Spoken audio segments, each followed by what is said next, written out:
Welcome back everyone to another exciting video where today we are going to dive straight into a wall. Into the new Aqua Teen Hunger Force Iceberg. If you guys just want to jump straight into this long video, then skip to the timestamp on screen. But if you have girl boss energy and you can deal with a 2-minute intro, then thank you. So about 8 or 9 months ago, I posted my first Aqua Teen Iceberg video, and well, it wasn't great, and I guess that's the nicest way of putting it. The audio and mixing was terrible, a lot of the entries weren't really needed either, especially the character entries in the first layer. The video just had a lot of bugs and flaws. So I'm here today to deliver a brand new, updated Aqua Teen Hunger Force Iceberg video. This video has been in the works since October of last year, so if you do go on to enjoy the video, then please leave a like and subscribe to the channel if you're brand new around here. Finally, before we begin, we have two very special guests joining us on this deep-fried journey through hell. BHultra and Ronnie, host of the Dancing is Forbidden podcast, are here today to help narrate layers 2 and 7 of this video. Shout out to both of these guys. I will link all of their socials in the bio below for you to check out. They're both amazing, talented people who deserve a ton of love. With all that said, grab some snacks, use the bathroom, sit back, relax, cuddle up with your loved ones, and let's dive right into this brand new Iceberg. On delay.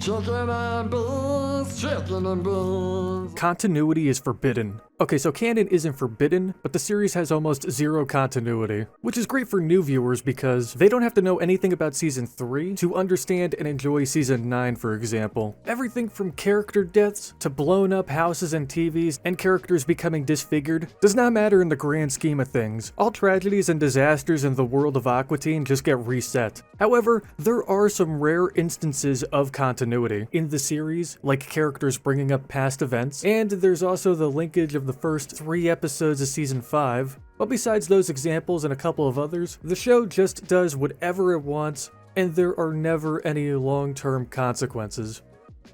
Scrapped detective idea. Briefly during Season 1, the Aqua Teens set out to solve crimes under the title Aqua Teen Investigations. However, the detective idea was abandoned just after the first few episodes of the first season, though the idea was revisited during Season 8 when the show changed its name to Aqua Unit Patrol Squad 1. The detective days are sometimes mentioned throughout the series, like in the Aqua Teen episode Kidney Car, where Frylock mentions that they stopped being detectives because the business was not making them a whole lot of money. According to Dave Willis and Matt Malero, they only made the Aqua Teens detectives because they felt like the network would identify more with that concept, instead of just talking food products hanging out. So they disguised the series for a couple of episodes, and eventually dropped the whole detective bit by episode 4.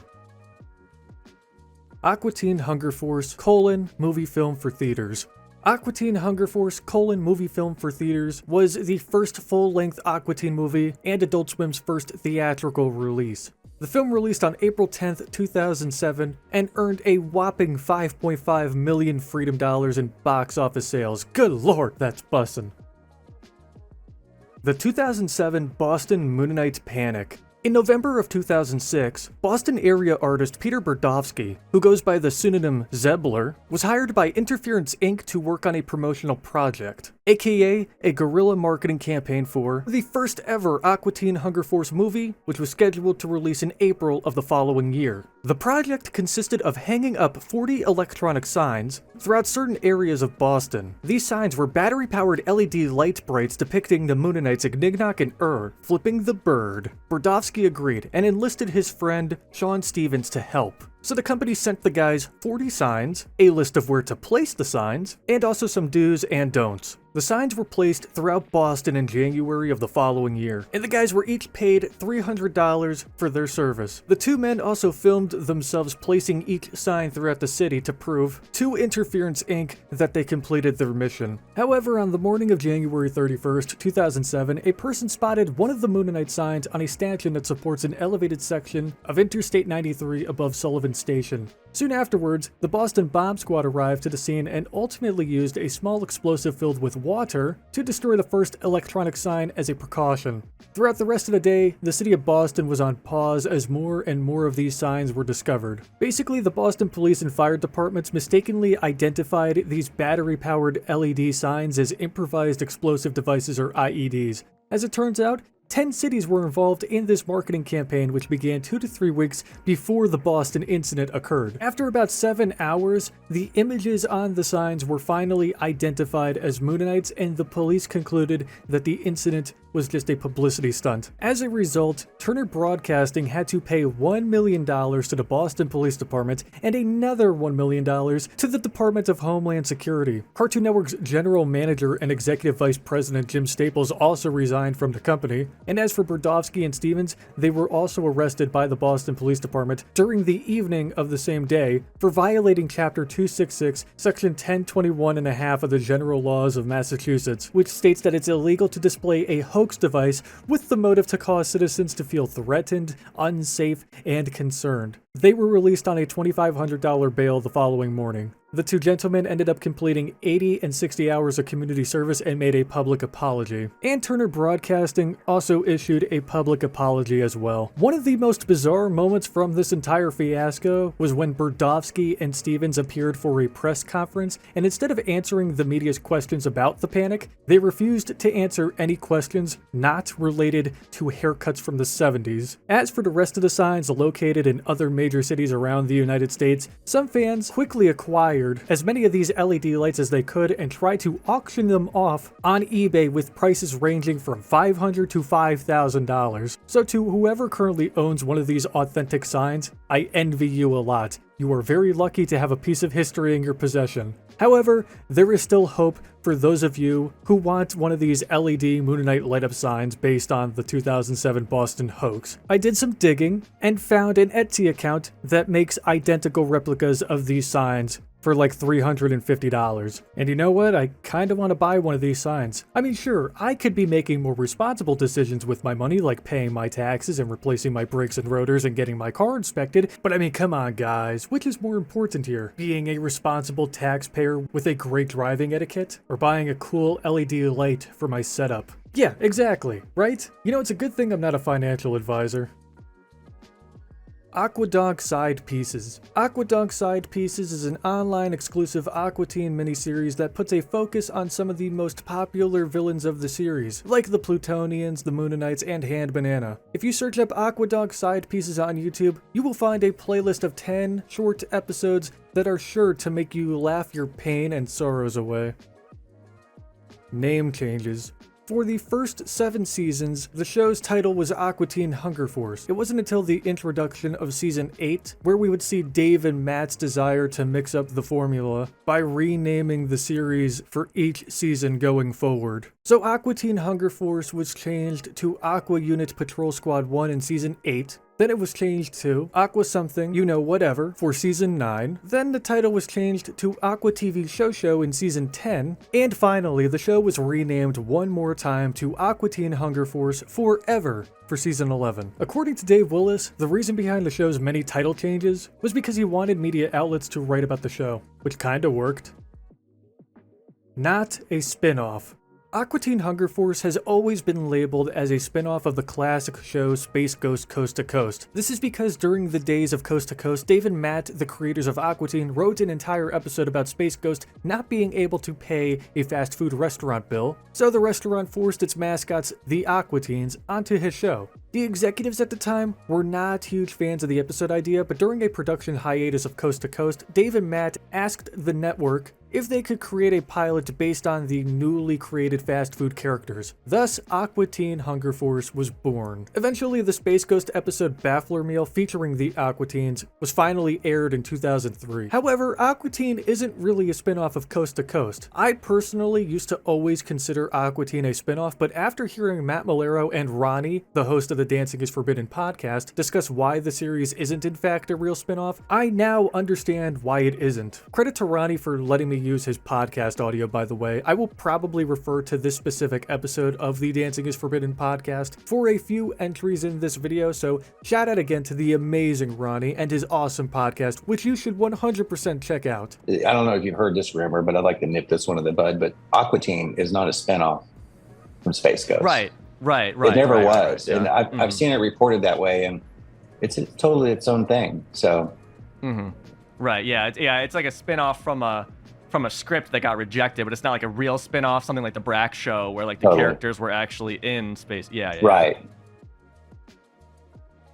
Why the show was canceled. Against the creators' wishes, the series ended after season 11. The news broke midway through the production of season 11, which according to the creators gave them enough time to create a proper finale. Dave Willis stated that former president of Adult Swim Mike Lazo made the decision to end the series because he was ready to move on from it. Even though the series had positive reception, it was cheap to make and generated a lot of freedom dollars. Mike Lazo was interested in giving new shows a chance on the network and did not want to continue making episodes of old shows. Plantasm. Aqua Teen Forever Plantasm is the second full-length Aqua Teen Hunger Force movie, which released on Blu-ray, 4K, and digital on November 8th, 2022. If you want to learn more about Plantasm and my personal thoughts on the film, then check out my Plantasm review video. I will try my hardest to remember to leave a link to the video in the bio. Baffler Meal Collection. Aqua Teen Hunger Force The Baffler Meal Complete Collection is a giant 20-disc set containing almost every single Aqua Teen episode, loads of special features, and even Aqua Teen Hunger Force: movie film for theaters. The box set was released on September 20th, 2022, and you, my friends, can purchase this massive piece of history for 82 freedom dollars. You know, unless Amazon decides to update the price before the video releases, which is totally possible. The only episode not present in the box set is Shake Like Me, which we will discuss later on in the video.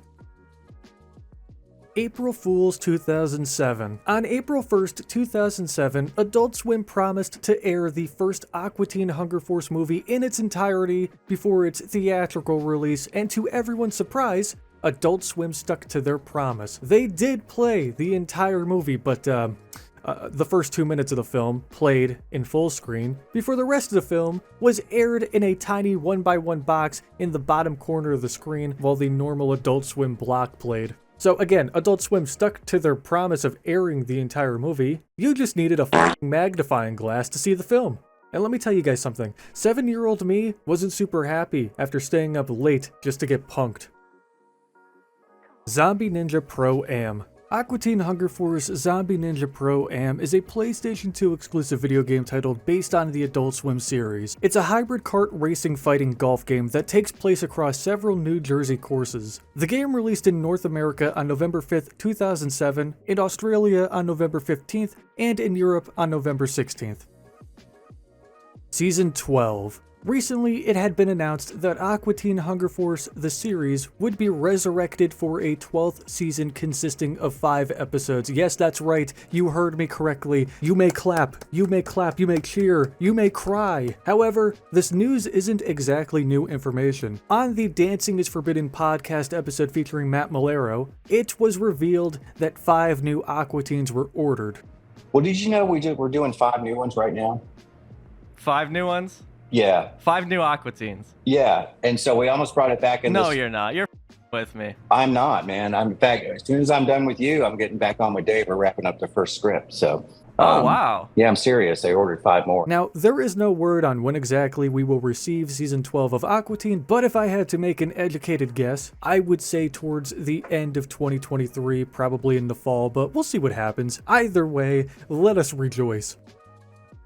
Opening intro sound effect. In most episodes of Aqua Teen, between seasons 1 and 7, there is a little sound effect that plays right at the end of the opening credits before the episode starts. Number 1 in the hood, G. Yes. Number 1 in the hood, G. Party. Number 1 in the hood, G. Well, as it turns out, Matt, Dave, and sometimes their sound designer would pick out funny sound effects and add it to the end of the opening credits. Sometimes I would say, what if it were this? And then we'd agree. And sometimes it was just, different. It was either me or Dave. And then we would just agree on what it should be. Sometimes it was our sound designer. What if, it's like, yeah, that's funny. And Dave was like, yeah, I like it too. So it would stay. Again, shout out to Ronnie for allowing me permission to use some audio from his episode with Matt Malero. And that, my friends, was the first layer of the iceberg. Layer 2. 377859. During the first Moonanite segment of the newest Aqua Teen movie, Aqua Teen Forever Plantasm, Ignignaut and appear on screen, threatening to destroy the film unless the viewer text is demand to rules 377859. If you do try and text this number, you will be bombarded with spam messages from the Moonanites themselves. Participants receive messages filled with memes, threats, and even spoiling the ending of the film. Bumpers. It wouldn't be an Adult Swim related iceberg without mentioning the endless amounts of bumpers, promos, and commercials displayed on the block throughout the years. However, due to my state-sanctioned parole, I'm only allowed here for a certain amount of time, so we'll just cover the important ones for now. Plus, there's a chance that some Aqua Teen bumps were never properly archived and are now forever lost to the endless void. But it wouldn't hurt to mention some very notable bumps from the history that are archived. The La Samba de Saint Germain bump, which features the Aqua Teens lip-syncing to the La Samba song as Meatwad spontaneously burst into flames. The Adult Swim Aqua Teen Hunger Force theme lyric bump, which, just like it sounds, is the official lyrics to the theme song used in the first 7 seasons of the show, performed by Schoolie D. And I am glad this exists because honestly for years I thought the line was ice on my fingers and my toes and on my toys, because Meatwad is a little kid and plays with toys a lot in the series, whether they be made of trash or not. But the line is actually ice on my fingers and my toes and I'm a Taurus, because Schoolie D did not know anything about the show before they had him do this theme. The Aqua Teen Hunger Force is Cancelled commercials, which shows Frylock, Meatwad, and Shake individually drive a convertible into a tractor trailer and explode, with Carl ending the bump by saying, "And now there is one," before exploding himself. The Aqua Teen DVD commercials, which there are many of, D. Aqua Teen Hunger Force Volume 1. The Aqua Teen Volume 3 DVD box set. The Aqua Teen Hunger Force Volume 6 DVD box set. the Clown Kid bumps featuring 3D animated Aqua Teen characters. You play dirty, I don't want to play with you anymore! See if I care! If you don't know, the Clown Kid bumps were clips taken from the 1976 film If Mirrors Could Speak, with eerie music and nightmare fuel 3D models of various Adult Swim characters that would air from time to time. They didn't make these Clown Kids. This is actually what the movie is. There are also a colossal ton of movie, film for theater bumpers and promos as well. But if you're curious and want to watch more Aqua Teen bumpers, commercials, and promos for yourself, then check out bumpworthy.com, as they have incredible catalog of archived bumpers, not just from Aqua Teen, but a ton of other Adult Swim properties. Carl in GTA 5. In Grand Theft Auto 5, Dave Willis, the voice of Carl from Aqua Teen, makes a small voice cameo on the Fly Low FM radio station in the Carl voice, using the same cadence to imply that it is Carl himself. Let's go to the phones real quick. Yeah, I'm calling in to request, any music that ain't this. Stop playing everything you've been playing, cause your music sounds like a dumpster rolling down 5 flights of stairs. It's worth noting that the station he calls into, Fly Low FM, is hosted by the artist Flying Lotus, who has collaborated with Adult Swim multiple times in the past. Seriously, if you look up some classic Adult Swim bumps right now, a good portion of them have beats produced by Flying Lotus playing in them, most famously during the baggage claim bump. Fake.com endings. During the promotional period for Aqua Teen Hunger Force : movie film for theaters, the creators and network released 10 fake movie endings on different websites, and some hidden at the end of Flash games as a reward. These Fake.com endings are also available in their entirety on the second disc of the film's DVD. And we're going to cover some of those endings. Dr. Zod ending. This ending starts mid-conversation with Meatwad explaining to Shake that because he was created by the evil Dr. Zod, he isn't programmed to feel emotions. Shake reminds him that he's marrying the woman he's being held by, Linda, or Dr. Weird in disguise from the movie. Meatwad proclaims that he doesn't care and loves her anyway, but also that now he's gots to kill her, as he pulls out a gun. The Wonder Man ending. This ending shows Shake, Frylock, and Meatwad waving goodbye to a faceless hero named Wonder Man after he saves the planet. However, the Aqua teens would never see or hear from him again because according to narrator George Lowe, Wonder Man was arrested for molesting a child in another galaxy. Blood Mountain ending. The Blood Mountain ending is a parody of the ending of the movie Stand By Me. It shows Shake typing on Frylock's computer about his visit to Blood Mountain, where 4 people named Gordo, BJ, Doogie, and the Blimp all lost their virginities that summer, only to be eaten by DC Comics Swamp Thing, who just so happened to be filming their sexual intercourse with a new photosynthetic camera. Sandwich ending. In the sandwich ending, Shake enters the living room with some sandwiches, and Meatwad says, I can't do the voice. God bless us, everyone, as the music swells and the movie fades out. Sandwich Jewels ending. The Sandwich Jewels ending follows the same path as the original Sandwich ending. However, after Meatwad says, God bless us, everyone, he proclaims that he is allergic to bologna and calls out Shake for it. Shake then holds a knife directly at Meatwad and commands him to give up the jewels. Zombie Shake ending. In this ending, after shooting a horde of off-screen zombies, Frylock and Meatwad question the whereabouts of Shake. In a shocking twist, Shake enters the room from the right as a zombie. Zombie Meatwad ending. This ending is pretty much the same as the Zombie Shake ending, however, Shake and Meatwad's roles are flipped. Meatwad also sings Twinkle Twinkle Little Star before letting out a horrifying growl. Zombie Frylock ending.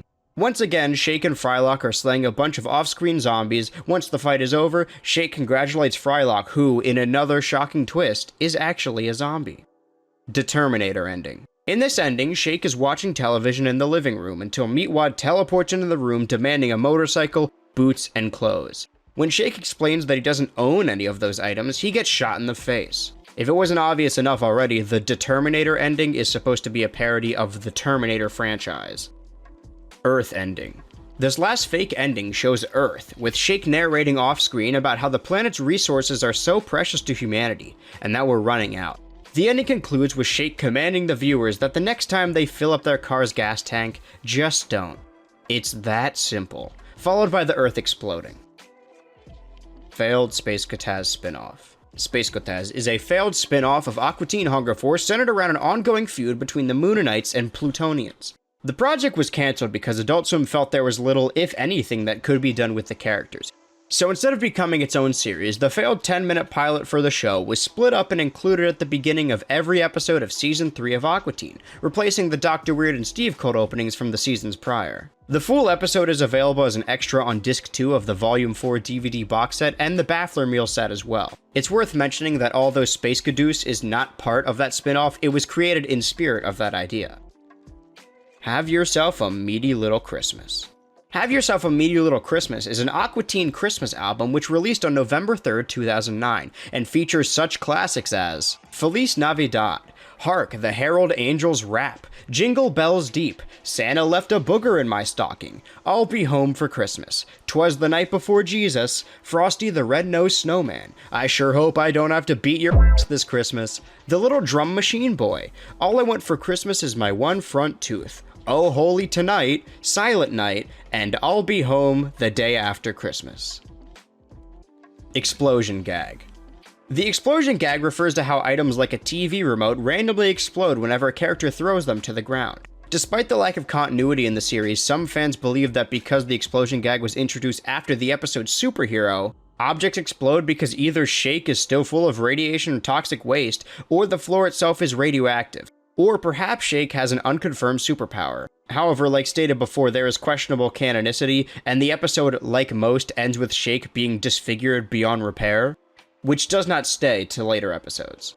Another rumor in regards to the explosion gag is that allegedly the animators blew up objects on purpose so they didn't have to keep them in the same frame. It's worth noting that the explosion gag was finally addressed by the characters in the Aquadonk episode The Dumbest Doll of All, but still with no answers.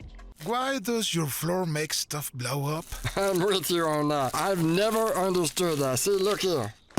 Why not the remote? I've heard another rumor that there was an old Adult Swim bumper explaining that Frylock would clone the household objects so often that they became molecularly unstable, but this rumor has no backing as no bump like that has surfaced as of yet. Buenos dias, everyone. It's your boy. Listen, I don't mean to interrupt this part of the video, but I want to take a second of your time to address the bumper rumor. So I received a comment on my previous Aqua Teen video informing me of this explosion gag bumper, and so I knew going into this brand new updated video that I had to look into into the whereabouts of this bumper. So I searched across the internet far and wide. I checked out archive.org and Bumpworthy, and that one website your mom posts photos on, but sadly, I could not find the bumper. So then I started to wonder if there was just a bumper promoting the Aqua Teen episode The Cloning, but from the sound of it, it seems like this explosion gag bumper is its own separate thing. So I decided to reach out to the only other person that I know who is an expert in Aqua Teen lore and might have an answer as to where the hell this bumper is. Why are you asking me that, man? Better yet, what the fuck even is Aqua Teen? Cause like, I ain't here to talk about wet teenagers, okay? Never contact me again. Well, that was a bust. I mean, I guess I could contact Ronnie and see if he knows anything. Okay, so all jokes aside, I reached out to Ronnie about this, and although he didn't have any information about the bumper, he recommended that I contact SwimWiki on Twitter about it. Now, SwimWiki, for those of you who don't know, is one man's attempt to document and archive all of Adult Swim's history in a Google Doc. By the way, you should totally give him a follow on Twitter and tell him I sent ya. Anyways, I trusted Ronnie and reached out to SwimWiki for help. I just asked him if he knew anything about the bumper, and sure enough, I received a message right back. And first off, he was very happy to help me, and second off, he sent me a YouTube link to Rebel Taxi's Did You Know Aqua Teen Hunger Force video, and right around the 140 mark of the video, Rebel Taxi states that he saw the rumored explosion gag bumper a long time ago. Now, although Rebel Taxi's words isn't exactly solid proof of the bumper's existence, the fact that there's more than one person claiming to have saw this bump leads me to believe that it did exist at one point, but it just wasn't archived. So that's where I leave it to you guys. If any of you watching up until this point know of any information surrounding this rumored lost Aqua Teen explosion gag bumper, let us know in the comments. Thank you for coming to my TED Talk. Now let's get back into the iceberg. Danger Doom. Danger Doom was a hip-hop collaboration project featuring artist Danger Mouse and the late great MF Doom. Hey, Zero, couldn't help but notice that in the bullet points you gave me, MF Doom's name is not in all caps.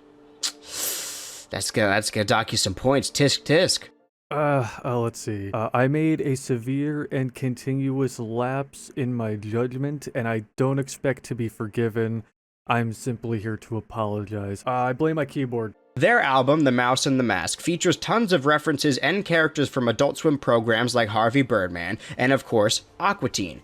In fact, Shake, Frylock, Meatwad, Carl, and the Moonanites all make appearances on this album. Listen to it if you haven't already. There's a song on the album just called ATHF for Aqua Teen Hunger Force, and I absolutely love it. Commencement Speaker Series 2020. The Class of 2020 Commencement Speaker Series was an Adult Swim livestream show. Every Monday, Wednesday, and Friday of the 2020 graduation season, various real famous people like Eric Andre and Killer Mike, as well as Adult Swim characters like the triumphant return of Xavier Renegade Angel and Carl Britanna-Nanalewski from Aqua Teen, delivered commencement speeches to the graduating class of 2020. DVD bonuses. Let's just cut right to the chase. There are a lot of behind-the-scenes extras, bloopers, and bonuses for Aqua Teen, and although it would be awesome to talk about each individual piece of bonus content from the show in depth, this video will be like 4 hours long, which is not unheard of for me personally, but when I'm in other people's places, I gotta be respectful. So for our sanity and your precious time, here's a list of most of, if not all of the Aqua Teen DVD bonuses. If you ever find some free time away from whatever it is you do when you're not watching Iceberg videos, and you want to watch hours of bonus Aqua Teen content, then buy the Baffler Meal collection and check the footage out. The bonus features are also available on archive.org for free. Tara Patrick Eats a Hot Dog, which is just footage of adult actress Tara Patrick in a recording booth sucking down a Frankfurter and recording her lines for the episode Grim Reaper Gutters. The Space Ghost Coast to Coast episode Shambrina and Baffler Meal. I know I said I would go through these quickly, but this one requires some more explaining. You see, the Aqua Teens were originally penned to be one-off side characters in an episode of the animated talk show Space Ghost Coast to Coast, but it was rejected because it initially focused too much on the Aqua Teens, so it was then rewritten to the episode that made it to air, Kentucky Nightmare. Baffler Meal is the version of the episode that was initially rejected because of the amount of Aqua Teen screen time. But after the Aqua Teen series had come out already and proved to be a success, they aired the episode as part of the Adult Swim New Year's Eve marathon on January 1st, 2003. And then the episode was featured on the Volume 2 box set. Granny Takes Her Top Off, which is footage of Dave Willis's real grandmother voicing her character in the episode Dirtfoot. the Moon and Nightmare Easter egg short, the Zombie Ninja Pro-Am trailer, the I Like Your Booty music video, the uncensored version of Dethkast, the Colon movie world premiere hosted by Space Ghost, the Send Us Money for This Movie teaser, various promos and bumps like the Funny Pete Stuff promos, the Aqua Teen responds to the critics promos, 11 additional Aqua Teen bumpers, 2 San Diego Comic-Con promos, overhead projector presentation promos, Dana Man on the Street promos, and the Baffler Meal Hunger imagery short. F art, which is just fan art, it may be pictured here. Radon, which is a live-action 11-minute short starring Dave Willis and Matt Malero, creators of the show. The full Space Kataz episode. 3 lyric videos for the song Spirit Journey Formation Anniversary, 1 version performed by Zach Wilde, 1 performed by Dana Snyder, and a karaoke version. Voicemail audio recordings from Shake, Meatwad, Frylock, Carl, and the Moonanites. The on loan from the private collection of Vishal Roni, which displayed tons of concept art from Season 2. A live-action Aqua Teen intro, lots of short live-action films that were featured in the series as TV shows that the Aqua Teens watch, like Bowling Puppet Show, Horror Puppet Show, Vegetable Man, Teaching Puppet Show, Assisted Living Dracula, which, to be fair, does seem a little slow, and Learn to Shred Like the Master. Shake performing the song Omelet Face with Ice Caps and the late Neil Peart under the name Nashville. Deleted or unfinished scenes from the episodes Bart Oates, Grim Reaper Gutters, Brood Witch, Supermodel, Super Birthday Shake, Moonawana, Cybernetic Ghost of Christmas Past from the Future, the 4 Escape from Leprechapolis alternate scene Easter eggs, the Dr. Weird ice cream social and clowning ending scenes, and the original cut of Rabot, which was used as the pilot for the series. Tons of live musical performances from Dana, Matt, and Dave. Unearth performing The Chosen, which was a track featured in the Colon movie film for theaters. The Baffler Meal performance, the Aqua Teen theme song live rock version, and 9 Pound Hammer performing Carl's theme. There was also footage of Dana Snyder performing live with a kazoo, a segment called Favorite Episode Week Promos, and Brass Castle Bookwork Resin Live. Capturing lawnmower audio, which shows Dave Willis recording audio of his lawnmower at his house. The Colon movie theatrical, alternative, and sizzle reel trailers. The Dana Snyder and Bob Odenkirk interview. John Schnepp's Colon movie 3D disc menu art video. Behind the scenes shorts like Future Wolf 2, Never Cry Wolf, Future Wolf 3, How to Score Big Making Money Writing for Television, The Thing We Shot Wednesday Night, and The Faces in Front of the Throats That Make the Voices That Speak into the Microphone, the 10 Fake.com endings that we discussed earlier, the Colon movie art and music gallery, extended scenes for the Colon movie like Shake Who Created Us, I'm the One, Pushing Insano Flex Box, Phone Answering Machine Fight, Moonanites and Plutonians on Roller Coaster, Meatwad Concert, The Dorm Room, and a deleted scene featuring American funk band Cameo.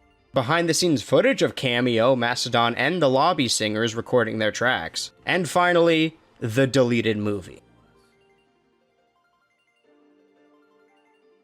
Movie film post-credit scene. After the credits of the movie film, we are gifted with a lovely post-credit scene featuring the cybernetic ghost humping the Aqua Teen's television in the living room before female Frylock appears on screen to tell him that it's time for bed in Frylock's voice. Shake wears yellow gloves. It is revealed in the last one forever and ever, for real this time, we f***ing mean it, that Shake's yellow hands are nothing more than yellow dishwashing gloves. This moment could very well be a callback to the episode The Last One Forever and Ever, where Shake's live-action counterpart wears yellow gloves and is shown washing a dish, something the real Shake would never do. I've been BHultra, here because I love Aqua Teen and I've always wanted to be a part of an Iceberg video. On to Layer 3. Buenos dias, everyone. I just want to shout out Lucian and Dustin from the Weekly Geekly for having me on a recent episode of their podcast to discuss the ins and outs of their series Dethkast, which is a podcast set inside the world of Metalocalypse. The guys were great, and we were even joined by a very special guest. No spoilers, though. But check out the brand new episode. It's available on Spotify and YouTube. Let the guys know that I sent you, give them some love, and without further ado, let's dive back into the iceberg. This is the Bible. You question the words of the mighty Jimmy? No! Plantasm post-credit scene. Hey, spoiler alert. If you haven't seen Plantasm, then skip over the entry. At the end of the Plantasm ending credits, we are gifted with a scene that features Shake, Frylock, and Meatwad being eaten alive by the Fraptaculants, the Japongoloids, Carl, and Marcula. Marcula then takes a bite out of Shake, which causes him to be reanimated as a vampire. Shake ends the scene by uttering the line, "I smell a sequel," before flying into the camera. So, Plantasm 2 confirmed? Worst game ever. The worst game ever was a Flash game available on AdultSwim.com. Now, while the game isn't playable on the website anymore, you are able to play it if you own the Volume 5 DVD. Basically, the goal of the whole game is to get Shake and Meatwad to the end of the map by going right, while sometimes jumping over obstacles. I remember playing this game with my nephew when we were younger. Him and I were very much obsessed with Aqua Teen, and we heard a rumor that if we beat the game, we would see an exclusive clip from the first Aqua Teen movie. So we grabbed my mom's laptop and tried to beat the game, but it took forever. Our tiny attention spans could not handle sitting down in the living room for more than 5 minutes playing the game. Luckily for us, there wasn't really a movie clip featured at the end of the game, at least on the Adult Swim website version. However, if you own the Volume 5 DVD and you play the game and you beat it, a 30-second clip from the deleted movie will play. Other Flash games. Besides the worst game ever, Aqua Teen has had a pretty big selection of official Flash games created, including Dead Evil, which is an 8-bit zombie game, Head Games, Moon and Night Marauders, which I do vividly remember playing. There was also a game called Master Shake's Diving Contest, Carl's Frickin' Strip Poker, and Studio Shakedown, which was considered a lost piece of media for the longest time. A couple of these games have been archived on archive.org if you want to check them out. There were probably a few other Aqua Teen Flash games that existed at one point, but I believe the games I just listed are the ones people remember the most. Real YZZERDD website. The www.yzzerd website was a real site created as a tribute to the episode Infraction. Users who went onto the website were bombarded with a bunch of joke pop-up ads that reportedly crashed a lot of people's hard drives. Now sadly, the website URL only redirects users to the Aqua Teen watch page on the Adult Swim website, which means the YZZERDD website no longer exists. However, the site was archived on corndogcentral.com/www.yzzerd. Stone Cold Lock of the Century of the Week. Carl's Stone Cold Lock of the Century of the Week, formerly known as Carl's and just Carl, and I believe Carl's Lock, was an online series on Adult Swim's website starring our favorite neighbor Carl. The whole premise is essentially about Carl standing in his living room, mostly ranting about sports, like the current football season, while repping merchandise from the greatest football team in the history of football, the New York Giants. Yeah, you can fight me in the comments all you want. We had a great season this year and you can't even deny it. The series started in 2007 and continued until 2016. Soul Quest Overdrive. Soul Quest Overdrive was a short-lived spin-off of the Aqua Teen series created by Matt Malero and Dave Willis. 6 episodes were ordered, but only 4 of them were released. The show revolved around Tammy, Mortimer, Bert, and Nick, 4 pieces of athletic equipment, 3 of which being based off of the Bible fruit from the Aqua Teen episode of the same name, where Frylock makes friends with talking Christian fruit who are hooked on sex, drugs, and violence, baby. Slim Jim commercials. The Aqua Teens were featured in 3 advertisements for Slim Jim. You know, the meat guys who follow me on Twitter. Hey, are you following me on Twitter? You better. The first commercial features a fluent animation of Meatwad on a snowmobile flying through rings of fire, entering the pits of a snake, and dodging sharks. And holy moly guacamole, the animation in this advertisement is fluent, baby. Not as fluent as Plantasm's animation, but damn, this is a close second. The second Slim Jim advertisement features Shake, Frylock, and Carl playing a game of charades with Meatwad as he transforms into different flavors of Slim Jim sticks like chili, nachos, and some other forms like a cow, the words, famous phrase, and even a Slim Jim. And the final Slim Jim advertisement features Carl lighting himself on fire in order to portray a hot and spicy human Slim Jim.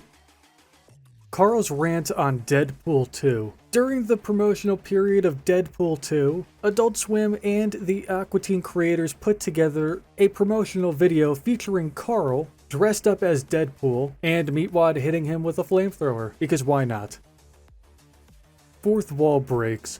Wall breaks are pretty common in Aqua Teen. The fourth wall, for those of you who don't know, is the imaginary wall between us, the viewers, and the characters of the series. While it would be easier for me to just list like 1 or 2 examples of fourth wall breaks in Aqua Teen, I believe in education, so here are most of the fourth wall breaks in Aqua Teen. If I missed any examples, then drop them in the comments below. At the end of the Season 1 episode, Infraction, Shake clicks on a pop-up ad that says, "Congratulations, you just finished another episode. Click here to start the super end credits." At the end of the Season 2 episode Supercomputer, Ikniknak looks at the camera and says, "Try having omelets now, Denver." Then jumps to the camera and asks, "Did you hear what I said, Denver? Or should I turn it up for you?" while flipping off the camera. The fourth wall is broken several times throughout the Season 3 episode Gee Whiz. After Meatwad asks Frylock about standards and practices, both characters look at the camera before the standards and practices video begins to play. An X sign will appear on screen throughout the episode whenever a word is censored. After Meatwad states that he doesn't understand any of that Frylock responds with, "That's okay, Meatwad. No one else will either." Then he smiles towards the camera. And at the end of the episode, Frylock breaks the fourth wall once again by saying, "Well, I'm sure glad that isn't blood," before he turns to the camera and says, "I would have been offended out of my." Shake also turns towards the camera and says, "Me too, you." Shake spends a good portion of the Season 4 episode Boost Mobile looking at the camera and advertising the Boost Mobile phone. The Axe body spray appears in the ending credits of Boost Mobile as well. Shake and Meatwad show deleted scenes of the movie film in the episode Deleted Scenes. And in the Season 4 episode Global Grilling, Shake looks at the camera and tells the audience to eat their boogers. In the Season 5 episode The Marines, when Shake and Meatwad kiss in the cave, Frylock states that the kissing joke is the exact same joke from the movie, which is referring to movie film. Then the advertisement for the movie film DVD pops up on screen along with the Volume 5 DVD and the Zombie Ninja Pro-Am game. And I'll be honest, this is probably my favorite fourth wall break of the entire series. In the Season 6 episode Time Machine, Frylock looks directly at the screen and explains the year 8008.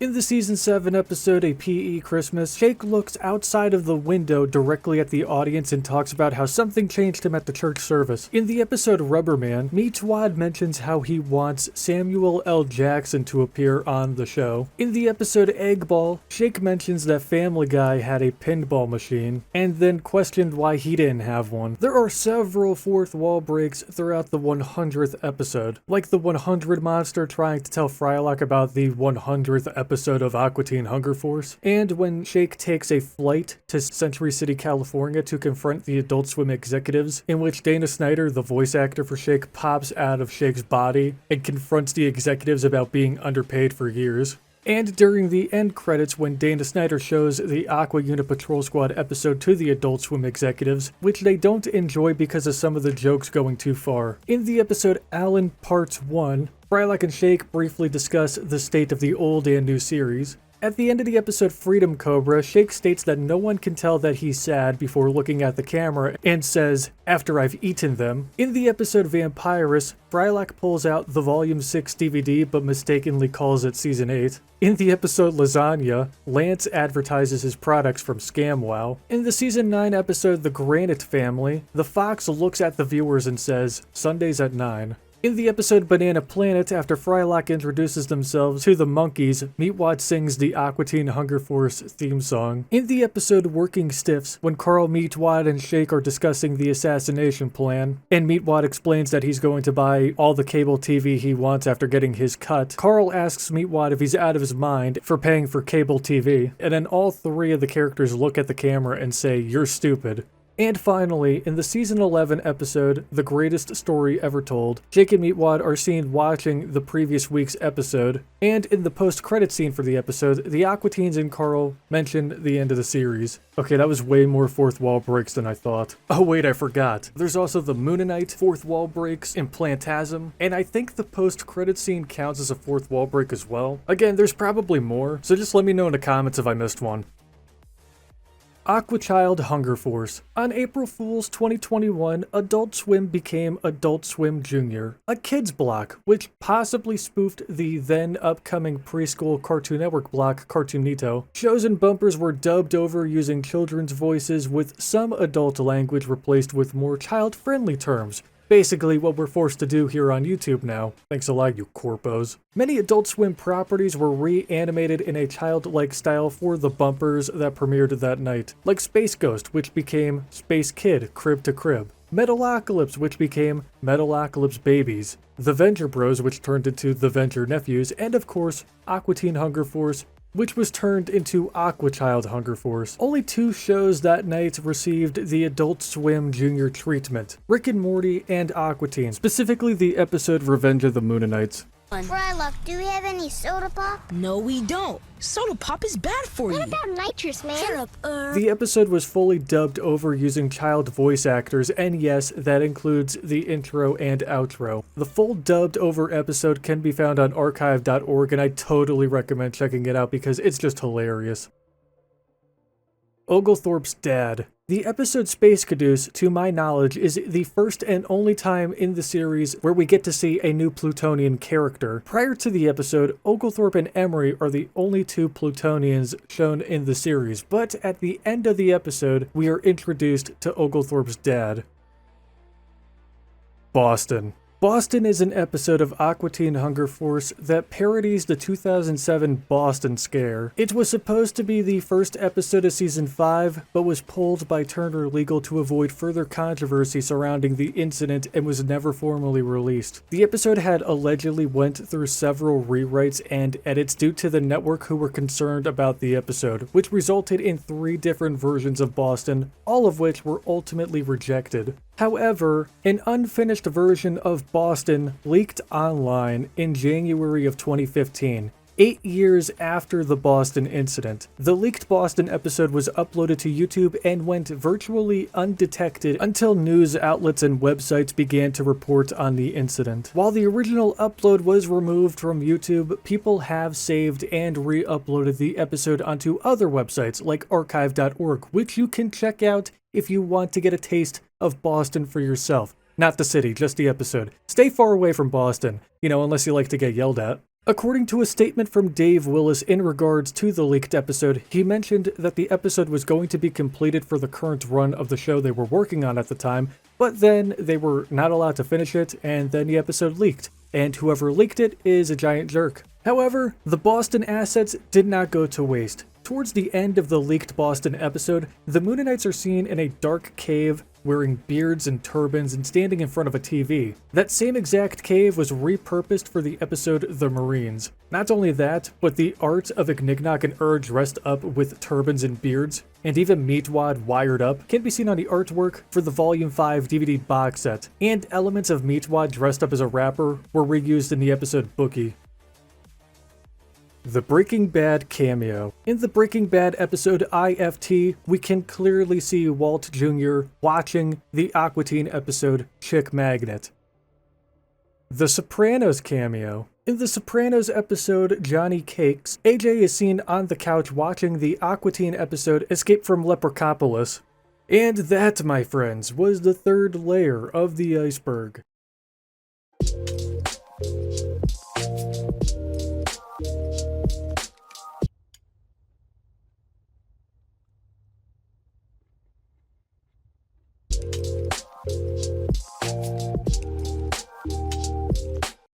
I found a perfectly good hot dog in the trash.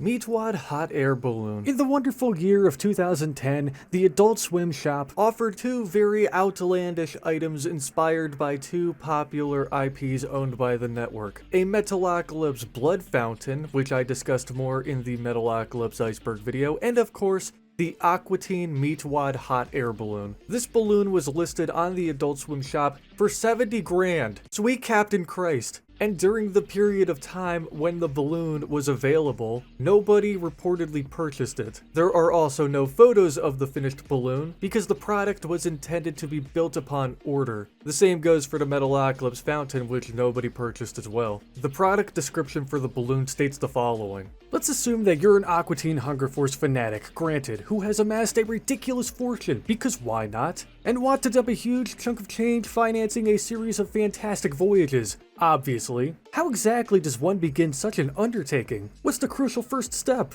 Allow us to make a suggestion. Use a meager portion of your vast disposable wealth to purchase a big, honkin' meatwad hot air balloon of your very own. Includes one fully customized hot air balloon with meatwad envelope and basket. Measures approximately 90,000 cubic feet in size. Purchase also includes a piloted 1-hour ride anywhere in the continental U.S. Consumer keeps balloon after the initial ride. Purchase is not refundable. Includes shipping approximately 10 weeks shipping time. The C-Lab 2021 cameos. Aqua Teen characters have been seen in the classic Adult Swim series C-Lab 2021 on a number of occasions. Like at the end of the C-Lab 2021 episode Murphy Murph and the Feng Shui Bunch, when Shake starts beating up Meatwad, the game console, the 7030 Productions logo, the William Street logo, and the Cartoon Network logo because he sucks at video games. The Aqua Teens are also seen in the episode Predator, and Aqua Teen merchandise is visible at the end of the episode Dearly Beloved Seed. The Volume 4 Play All feature. There is a feature on the Volume 4 DVD of Aqua Teen Hunger Force called Play All. Now, it's common for DVDs or Blu-rays of TV shows to have a Play All feature, as it would allow for all episodes on the disc to play back-to-back without any interruptions. However, Aqua Teen takes that concept and shoves it inside of an air fryer. YouTuber Getting Your Nerd On made a video explaining how the Play All feature on the Volume 4 DVD allows users to play every single episode on the DVD all at once. Not back to back. I mean, every single episode on the disc plays on screen at the same time, and it sounds exactly like how you would imagine it to sound. It sounds like being trapped inside of a crowded DMV. Meatwad Brack Show cameo. In the Brack Show episode, Brack Street Men in the Band, as Brack walks down the sidewalk rapping, there is a brief moment where you can clearly see Meatwad riding on a scooter.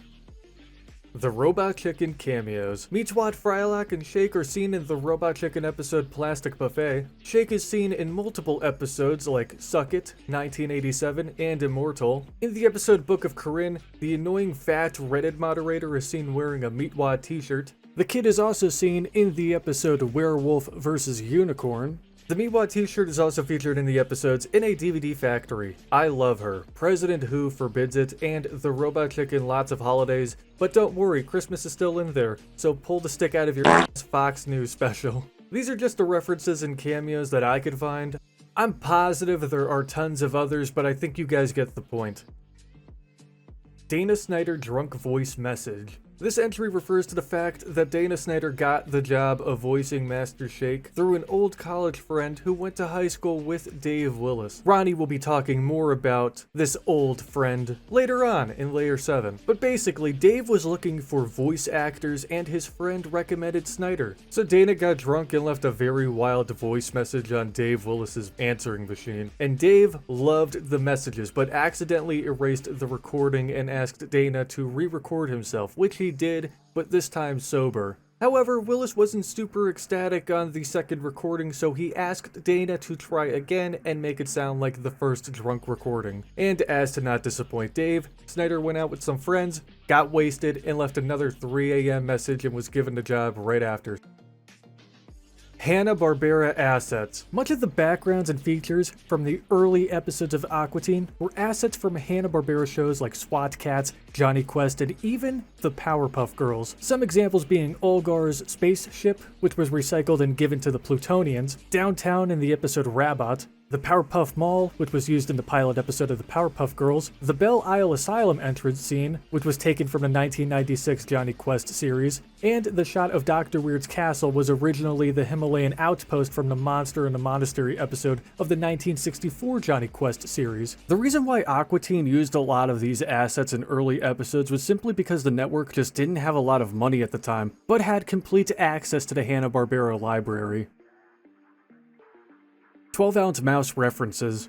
In Aqua Teen Hunger Force: movie film for theaters, Space Ghost, before being demolished by a missile, is seen watching 12-ounce mouse, which is another Adult Swim original created by Matt Malero. And I guess it's worth mentioning that in the Aquadonk episode The Brood Rap, Carl is seen listening to the song F Off, which is a song featured in 12-ounce mouse. And also Shark makes an appearance in the episode Escape from Leprechapolis, which is a character in 12-ounce mouse, which is also another reused Hanna-Barbera asset. Have you ever heard of Old Kentucky Shark? But before we start making assumptions, Matt Malero already put the Aqua Teen 12-ounce mouse universe theory to rest in his interview with Ronnie from Dancing is Forbidden.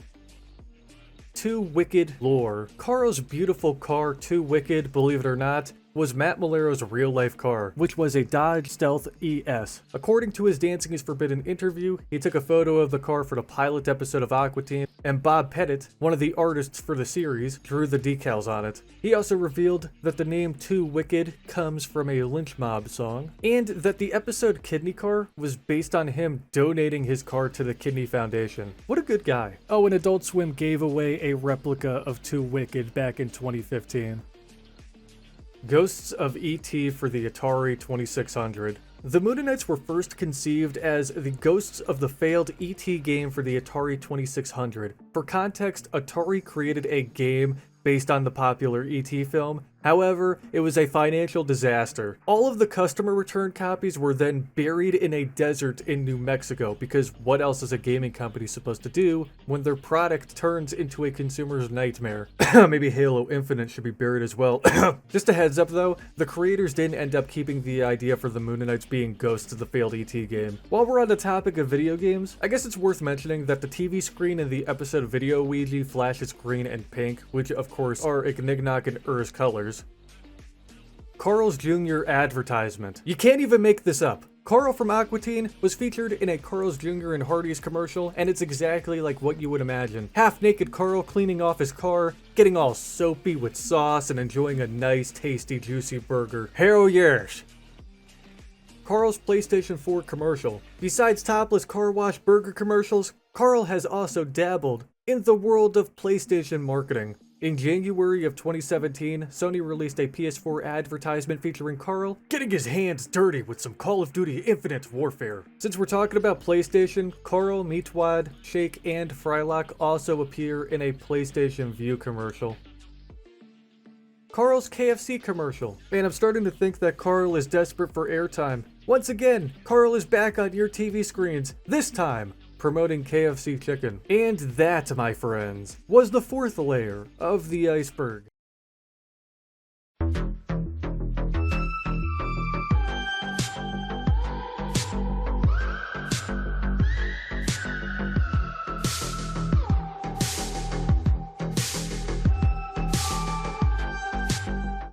Here's some tea and those cakes that you like. That is so sweet!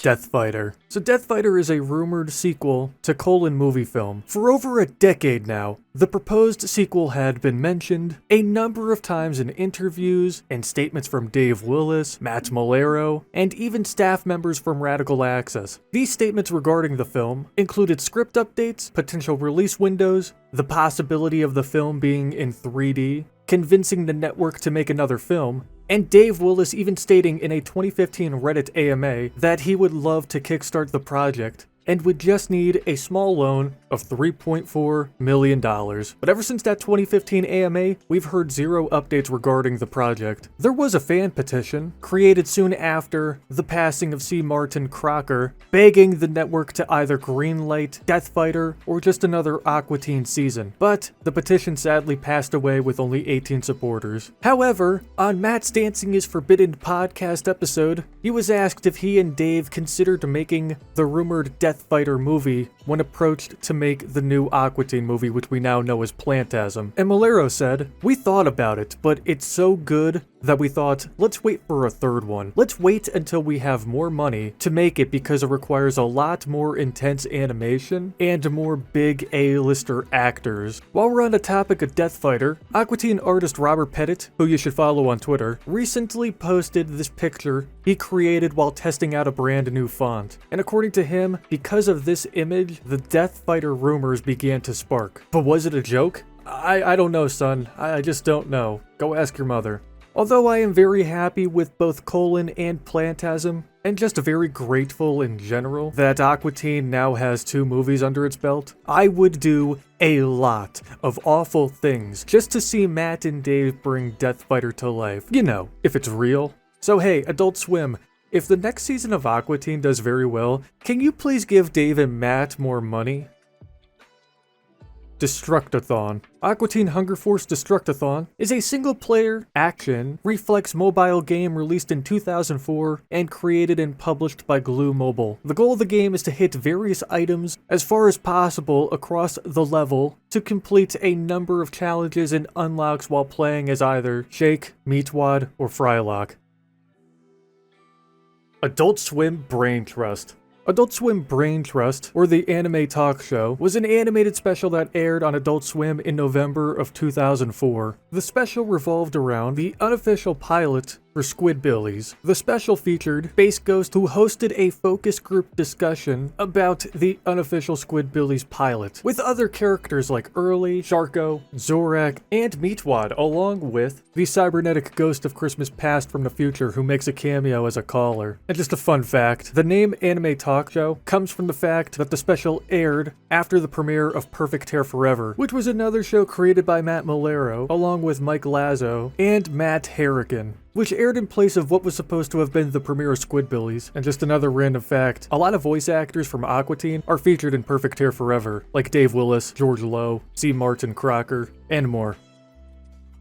Bashington's New Year's Eve. On New Year's Eve of 2003, Adult Swim featured a load of bumpers about the Brack family, hosting a New Year's Eve party with loads of special guests like the Aqua Teens, C-Lab 2021 characters, Harvey Birdman characters, Space Ghost, George Lowe, Zorak, and more. Some notable moments from these bumpers include Moltar convincing Carl to go hit on Debbie from C-Lab, Frylock getting annoyed with Hesh, Meatwad and Brack getting drunk, and also learning about how Thundercleese was created by Frylock. Speaking of New Year's, the previous year saw Brack and Carl ring in 2023 together in Times Square, which was pretty hilarious to see as well. And on New Year's Eve 2005, Adult Swim teamed up with Widespread Panic to perform at the Phillips Arena in Atlanta, Georgia, and the performance featured exclusive clips with Adult Swim characters from Aqua Teen Hunger Force, Squidbillies, Space Ghost, and more, bringing in the new year. The Bashington and New Year's Eve Bash bumpers can be found on YouTube via the channel names I displayed underneath the footage, as well as the New Year's Eve 2005 clips.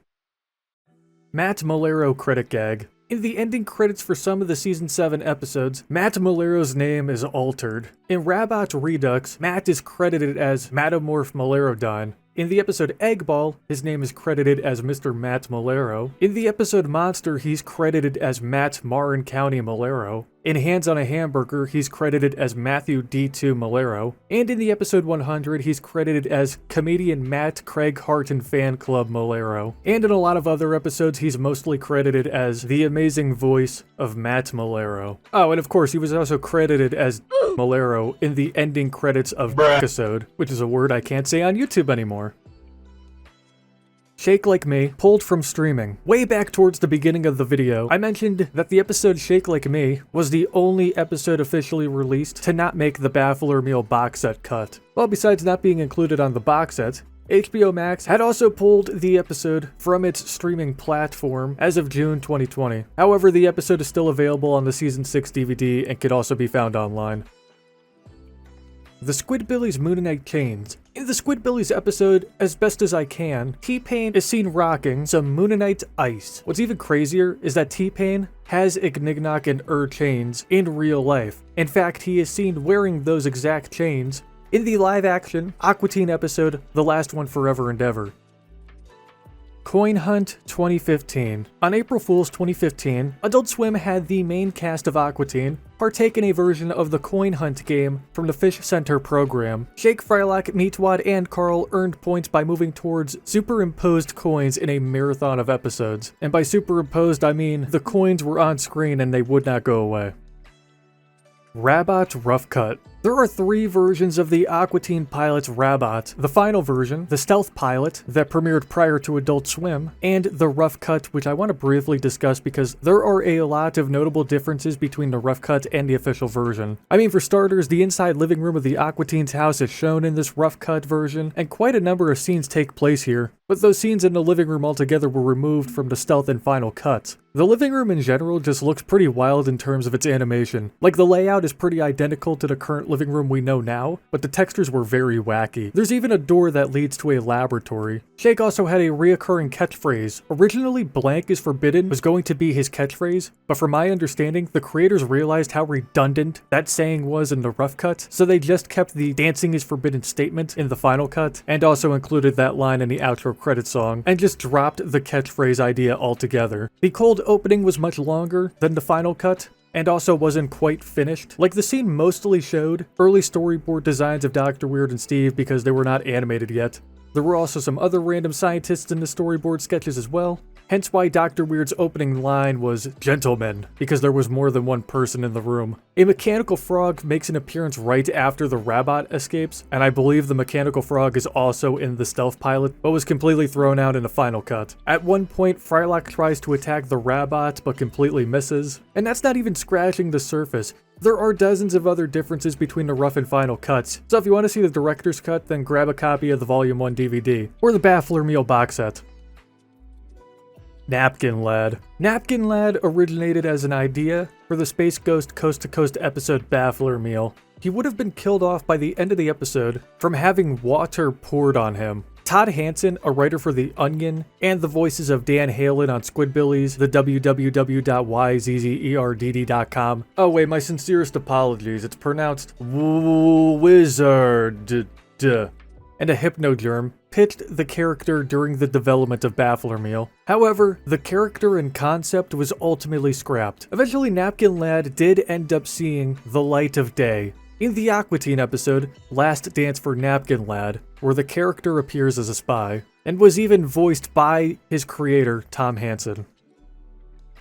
Volume 4 UMD for PSP. So a UMD, or a Universal Media Disc, is a discontinued optical disc medium developed by Sony for the PlayStation Portable or PSP. The disc was able to hold up to 1.8 gigabytes of data and was capable of storing video games, music, and films. Now, what I'm about to talk about, I didn't even know about because I never owned a PlayStation handheld in my entire life. But apparently companies used to put seasons of TV shows and movies on these UMD discs for PSP users, and one of those shows was Aqua Teen, specifically Volume 4. What's pretty cool about this Volume 4 UMD disc is that the cover art depicts whereas for the regular DVD of Volume 4, the cover depicts Ignicknock. It's kind of strange to me how the previous 3 Aqua Teen volumes were never released for the PSP though. Oh well. Plantasm animation errors. Dave Willis, during an early screening of Plantasm, spoke about an animation error inside of the film, and that the team were too late to fix the problem. That issue in particular is that Neil's mouth doesn't move when he says the line, "Get me fitted into my tuxedo," after being blasted out of the box by Frylock. While we're on the topic of errors, I found another part in Plantasm that I think is an error, but maybe it's not, and that's when Frylock receives a ticket on his computer for new batteries, and the location says Dalai Lama, despite the ship being called the Lama Dali, as to not upset Neil's best friend, which is the Dalai Lama. However, this might not be an error, because something similar like this happened back in Colon Movie Film. At Meatwad's concert, Frylock is seen at the concert wearing a t-shirt that says Girl Quest 2007, but he refers to it as Girl Quest 2005. So this might just be a gag, it might not, I really couldn't tell you though. Plantasm. Plantasm, the title of the new Aqua Teen movie, is a reference to one of Matt Malero's favorite movies, Phantasm. But did you know that this isn't the first time Phantasm had been referenced in Aqua Teen? Back in Colon Movie Film, the name of the tanning salon that Shake goes to was called Tantasm, and if you take a look at the logo on the door, you could see the Sentinel Sphere built into the Tantasm logo. But anyways, that, my friends, was the 5th layer of the iceberg. You get you a hot dog? Yeah, I ordered a hot dog. Through the mail. Powerpuff Girls movie cameo. In the 2002 Powerpuff Girls movie, Shake, Frylock, and Meatwad are seen on a monitor in the background of the newsroom, which means that it's possible that Aqua Teen and the Powerpuff Girls exist in the same universe. This isn't the only Powerpuff Aqua Teen connection though. Meatwad is seen using a Powerpuff Girls themed parachute in Colon Movie Film. Hell, even the first version of the Powerpuff Mall, seen in the early seasons of Aqua Teen, was used for the pilot episode of the Powerpuff Girls, and it's even called Powerpuff Mall. And the Plutonians are seen wearing t-shirts with a Powerpuff Girl looking design. So if Aqua Teen and Powerpuff Girls do exist in the same universe, that also means that Samurai Jack and the band Gorillaz also exist in the same universe. There is an episode of Samurai Jack where Jack walks through a destroyed city and passes by a dog food billboard. If you've seen Powerpuff Girls before, then you already know that the same exact billboard was featured in the series. As for the Gorillaz, Ace from the Green Gangrene Gang replaced Murdoch during the Now Now album cycle. It's pretty cool to see how all of these properties are linked together. Concept art. So credit to Ronnie for hooking me up with a folder containing tons of concept art for Aqua Teen Hunger Force. Like this design created by Ben Prisk. Look at those colors. These designs showcase early versions and concepts of the Aqua Teens. Like there's artwork of Meatwad turning into Jerry from Tom and Jerry, and Master Shake with legs and arms. And also Frylock walking upside down using his fries as legs. And while that aspect never made it into the final Frylock design, Frylock is seen upside down using his fries as legs on the Stairmaster machine in the episode Chick Magnet, and also in the dancing scene from Plantasm. It's cool to see failed concepts and ideas get reworked or reused. Seth Green and Wolf Blitzer episodes. According to a WAB.org interview, Dave and Matt wanted to make 2 episodes featuring Seth Green and Wolf Blitzer. The Seth Green episode would have featured Seth moving in next door to the Aqua Teens because he was going to play Meatwad in a movie and he wanted to start hanging out with him. But apparently the creators were told that they couldn't ask Seth about it or even make eye contact with him. Seth Green was in an episode of Aqua Teen though, for like a brief second. In regards to the Wolf Blitzer episode, the Aqua Teens were going to take a tour of CNN and Meatwad was going to be bitten by news anchor Wolf Blitzer and turn into a wolf man. But according to Dave, they emailed Wolf directly about this. They asked if he was busy in Afghanistan and Wolf replied with, "This should probably go through a publicist, but it doesn't sound like something I'm allowed to do." Hoppy Bunny changes. According to the Volume 6 DVD commentary, this episode radically changed throughout the development process. At one point, Carl was supposed to summon rats with his recorder, and later down the road, Frylock and Hoppy Bunny were supposed to form an intimate relationship, and Carl would become a griffin and slaughter everyone. And Hoppy Bunny was also originally named King Furry. Wow, that's a lot of changes. The CSI cameos. In the CSI episode Formalities, the Aqua Teen episode Video Ouija can be seen playing on the television set in the hotel room, and the Aqua Teen opening is also seen in the CSI episode Spark of Life. Aquativo Avoidance Plan. So Aqua Teen Season 10 was originally going to be called Aquativo Avoidance Plan, but was renamed to Aqua TV Show. There's no exact reason on why the title was changed, but my guess is that the creators probably changed it as to not start any trouble with the TiVo company. Pepe the Pepper. When Season 9 of Aqua Teen was first being promoted, outlets like IGN announced that Shake, Frylock, and Meatwad would find an ancient treasure map, follow it all the way to Argentina, and find an orphaned baby on the X that marks the spot. That baby was Pepe the Pepper. The creators announced that the Aqua Teens would bring Pepe home and raise him for the entirety of the season. However, that never happened. Pepe the Pepper was a gag character. He had never been seen or mentioned at any point in the series. He was only featured in the season's promotional material. The Minora Team Alarm Clock. There is a Master Shake alarm clock in the Adult Swim series Minora Team, specifically the episode Tremendous Class. Laser Cowboy. Laser Cowboy, according to Matt Malero, was a live-action feature for digital that Matt wanted to create back in either 2014 or 2015. However, the idea never got pushed through.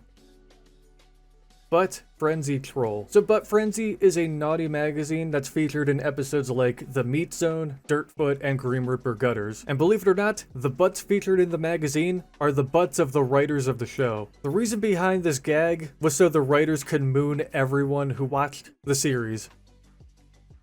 The South Park Frylock Easter Egg. In the South Park episode Hell on Earth 2006, someone is seen dressed up as Frylock at Satan's party. WebDriver Torso. WebDriver Torso is a YouTube automated performance testing channel that blew up in popularity around 2014. The videos featured on the channel are slideshows showing two colored rectangles. Most of the videos are 11 seconds long, but there are videos on the channel that are also 1 minute, 5 minutes, or even 25 minutes long. Prior to the channel being confirmed by Google and YouTube as a performance testing channel, it was heavily speculated that the channel was created by extraterrestrial life trying to contact humans, construction plans, and some have even speculated that the channel was a Cicada 3301 recruitment program. So how the hell is Aqua Teen Hunger Force involved with WebDriver Torso? Well, one WebDriver Torso video, only viewable in France by the name 0.4554423733793, features an episode of Aqua Teen Hunger Force, specifically the episode Super Trivia. Prior to the video's privatization, the video costed a payment of €199 to watch and could only be bought using a French credit card. And the episode was the Spanish dub, because why not? Penn Jillette mentions the Moonanites. Magician Penn Jillette mentioned the Moonanites in the Penn and Teller bull episode Mount Rushmore. Underrated series, by the way, go check it out. Carl's other neighbor. At one point, there was an idea for Carl to have another next-door neighbor, and that next-door neighbor was potentially going to be Schooly D. Obviously, the extra neighbor idea never went through, and that's possibly because the creators felt that having an extra neighbor would have complicated things to an extent. And that, my friends, was the 6th layer of the iceberg. And I'm sure you've explained that to Kathy, but she obviously doesn't get it. Bed, but there's no, I can't even argue with it. Yoo-hoo, running crew! Ronnie here from Dancing is Forbidden, a podcast all about Aqua Teen Hunger Force. Thanks to the absolute unit, the #1 cool guy, ZeroOmens, for letting me get myself all over this filthy iceberg. Let's jump in and talk some teens. Hayden Ward. In Season 2's The Clowning, Aqua Teen features its first English-speaking female character. 38 episodes in, we are introduced to Carl's girlfriend, and that's what the credits call her. That's what I'm sticking to. She's called by a name that maybe I shouldn't repeat on this channel, so I'm sticking with Carl's girlfriend. After her debut, the character of Carl's girlfriend goes on to make many visual cameos across Aqua Teen, most recently in 2022's Plantasm. However, this Iceberg entry isn't about the character of Carl's girlfriend, but rather her voice actress, Hayden Ward. What if I told you, without Hayden, Aqua Teen likely wouldn't exist? Do you believe me? Well, maybe I can convince you. Hayden Ward grew up in Conyers, Georgia. While I'm sure that Hayden did lots of cool stuff while growing up there, she did one thing that is particularly of interest to us. In high school, Hayden dated Aqua Teen co-creator Dave Willis. While Hayden and Dave didn't last as a couple, they did remain friends. So let's jump ahead a little bit. Let's jump to the year 2000. Hayden is living in New York City, where she gets a call from her buddy Dave. Now, usually when you get a call from somebody you knew in high school, it's to sign you up for some MLM thing, but that's not the case here. Dave tells Hayden that he's putting together his own TV show about talking fast food products, and he's wondering if Hayden has any suggestions for the lead milkshake character. Luckily, Hayden knows a guy. See, Hayden's sister Ashley Ward went to Webster University, where she met a dude named Dana Snyder. Ashley introduced Dana to Hayden, and Hayden then suggested Dana to Dave for the role of Master Shake. And by the way, a side note on Ashley, she goes on to appear in Aqua Teen in the Season 3 episode Robo-Sitter as Sheila.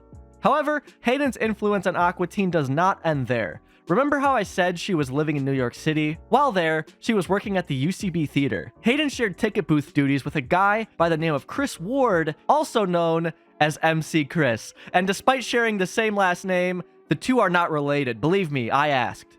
At some point in early 2000, Dave Willis, he heads up to New York City. He had to go check on some C-Lab 2021 production stuff for Adult Swim. And while there, he meets up with his friend Hayden, and she brings along her buddy, Chris Ward. Chris goes on to impress Dave with both his drinking and humor skills, and Dave tells Chris, man, you gotta come on down to Georgia to work on my Aqua Teen show. Chris says, no, I'm not gonna do that. I wanna stay in New York. So Dave sets Chris up with his C-Lab 2021 gig, and as you know, Chris eventually does come down to Georgia to not only be the voice of MC P-Pants on Aqua Teen, but also a production assistant on the show. So that is Hayden Ward's influence on Aqua Teen. Not only is she the first English-speaking female voice on the show, but she brought on some of the show's biggest talent, and I don't really think it's a controversial opinion to think that without her, the show probably wouldn't have been as successful as it was. So thanks, Queen, because I don't even want to imagine an Aqua Teen without Master Shake and MCP Pants. The Ring.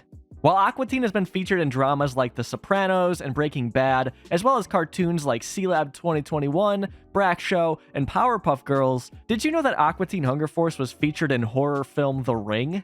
It was a deleted scene, unfortunately, but we do see the boy in the film watching the episode Rabot, and not only is Aqua Teen heavily featured in that clip, but you also hear the audio from it as well. Both Matt Malero and Dave Willis loved the idea of a haunted videotape, as in they loved how dumb the idea was, and they constantly made fun of it. Space Ghost and Rabot. Since we're talking about how Rabot was almost in The Ring, let's talk about how Space Ghost was almost in Rabot. On the Volume 2 DVD, we get a ton of concept art, behind-the-scenes photos, and even some storyboards, which is interesting because Aqua Teen ultimately wasn't storyboarded, but it looks like they tried to do it when creating this first episode of the show. Space Ghost is actually featured several times throughout the storyboard art. First, the Aqua Teens are supposed to watch Space Ghost on TV, and secondly, Space Ghost is supposed to show up and defeat the Rabot himself, which is obviously a big turn from where that episode ultimately went, and is such a different tone from what the show ended up being, that I am just glad they did not do this, because the point of that episode is that they don't defeat the Rabot. It's still downtown wreaking havoc, while the Aqua Teens are in the pool kind of ignoring it. And as you know, that is the tone that the show successfully took, but still, I think this is a fun piece of Aqua Teen trivia. Welcome to the Wayne. Welcome to the Wayne was a cartoon on Nickelodeon that ran from 2017 to 2019. The cartoon follows the adventures of 10-year-olds Ansi Molina and Ollie Timbers as they explore their apartment building and get mixed up in the craziness of the strange tenants that reside inside the Wayne.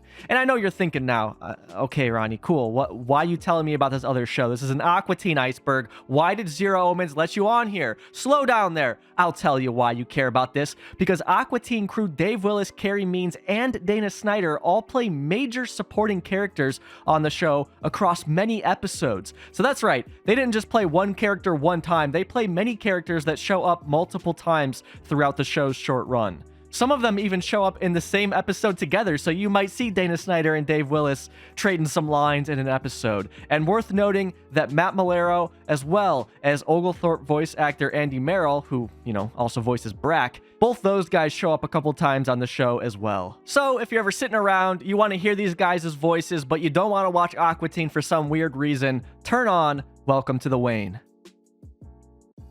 Terror Phone. The Terror Phone trilogy is a series of horror short films spread across the final 3 Aqua Teen DVDs. These are cool because they're live action, and you get to see a lot of the cast and crew from Aqua Teen in them. All 3 shorts are absolutely incredible and interlinked, but I'll just describe the first one to you. Dana Snyder plays a man who receives a telephone from a high school football player who's played by Don Kennedy, an old man who you might recognize from Assisted Living Dracula or Vegetable Man. The phone ends up being haunted and tries to kill Dana's character, until Dana breaks the fourth wall, complaining about how he doesn't like the script, it makes no sense, and particularly, he doesn't like a line about having to give himself a butthole massage. The camera then pans to the other side of the room where we see Dave Willis and Matt Malero. There's some back and forth, and eventually they bring Carrie Means in to replace Dana's character. But Carrie can't quite get the lines right, so they fire him. They have to bring Dana back, promising that he won't have to say the butthole massage line anymore, only for them to poorly and obviously overdub him saying that he's going to give himself a butthole massage. So that's only a part of it. There's way more to even just that first short than that. They are very funny. They're some of my favorite things that the Aqua Teen crew have done, and I think it's just criminal that they never got to do a sketch series like this, because just seeing all these guys on camera playing around together, very fun. Check it out. If you don't have the DVDs, you could find them on YouTube. Golden Cybernetic Ghost. In Season 2's The Dressing, Turkatron shows up at the Aqua Teen's house to wreak havoc on their Thanksgiving. Very quickly, the teens figure out that the Turkatron seems to be the cybernetic ghost of Christmas past from the future, and when confronted about this, Turkatron confirms the theory. Because Turkatron goes on long-winded stories, just like Cybernetic Ghost, we get a host of new images drawn by Ben Prisk to accompany these stories. When Turkatron reveals he is a cybernetic ghost, we see a slide of cybernetic ghost standing next to Carl, and for whatever reason, the cybernetic ghost has a ton of gold trim on his armor, like way more than he actually does in that episode. As a kid, I always thought this was awesome, and spoiler alert, as an adult, I still do. I think it looks great, and I always wondered why. Was this supposed to have some sort of significance? Was this supposed to have some sort of meaning? Did Matt and Dave intend for this? So I reached out to artist Ben Prisk and asked him myself. Ben had this to say. It's quite possible I just casually made the decision to color him that way. As in, I might have been watching something that had a lot of gold trim and carried it over. I recall there was a lot of meatwad to chicken and Carl to chicken evolutionary exploration I was concentrating on, which was a pretty major distraction. I do remember that no direction was given to me to color him that way, and since he isn't that way in the animation, it's probably an arbitrary decision on my part. Oops. So there you have it from the man himself, some artistic liberty taken, and guess what? I think it paid off. I think it looks awesome. You can find Ben over on Instagram at BenPriskArt. He's got all sorts of cool stuff up there. Check him out. Biff Pocoroba. Biff Pocoroba was a Major League Baseball player catching for the Atlanta Braves for 10 seasons from 1975 to 1984. After retiring, Biff operated a specialty meat business called Sausage World. That Sausage World fact, not very important for you, but I wanted to say it anyways because wow, what a title on that one. Let me give you some questions that you could answer Biff Pocoroba to. Which player did Ted Turner purportedly try to trade for the San Diego Chicken? Biff Pocoroba. What baseball card does J. Wade Edwards, Aqua Teen Hunger Force producer, carry in his wallet? Biff Pocoroba. And our final trivia question, which baseball player absolutely ruins the entire premise of Aqua Teen episode Super Trivia? Biff Pocoroba. In Super Trivia, Frylock really wants to beat Wayne the Main Brain McClane by winning a trivia night and getting some bar bucks of his very own. And to accomplish this, he ties up Master Shake and Meatwad and forces them to watch all of the world's knowledge over the course of a week. But unfortunately, Frylock, he forgot to put sports on the DVD. So, what does he do? He brings Carl to answer the sports questions. Well, at the end of the night in that episode, it's revealed, oh, well, there were no sports questions. They brought Carl for nothing. Except, there are many points in that episode when we can see the answer sheet, and at one point we do see Biff Pocoroba on there, which completely ruins the whole idea that there were no sports questions because we can clearly see that there were. When I asked J. Wade Edwards about this because I had heard that he helped create this trivia sheet, Jay mentioned that he insisted on the Biff Pocoroba answer on the sheet, as Biff was one of Jay's favorite players as a kid, mostly from his name. And you know what, Jay? I can't blame you. Ultimate Golden Trivia Unit Patrol Squad. Since we're talking about Super Trivia, let's talk about this little gem from the Super Trivia DVD commentary. Now, the Volume 2 DVD came out July 20th, 2004. So, we know that the commentary was recorded at some point before then.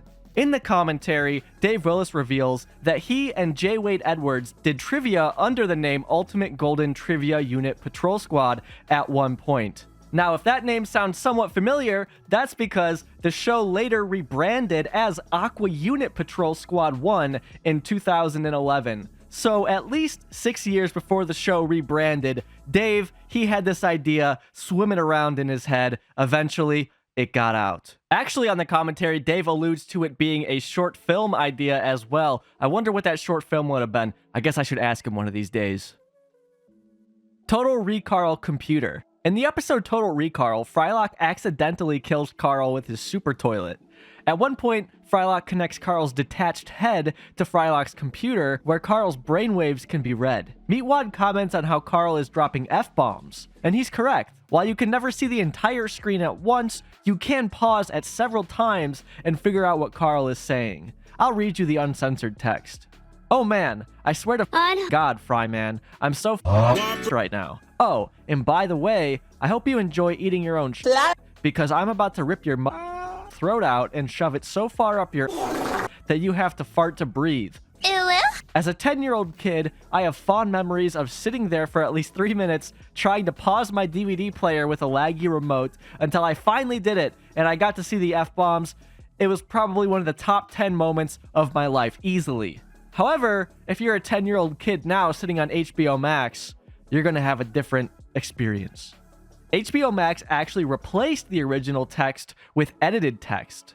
The edited text reads, "Oh man, I swear to bagling God, Fryman, I'm so bagly right now. Oh, and by the way, I hope you enjoy eating your own James B, because I'm about to rip your mother-loving throat out and shove it so far up your gym that you have to fart to bagly breathe."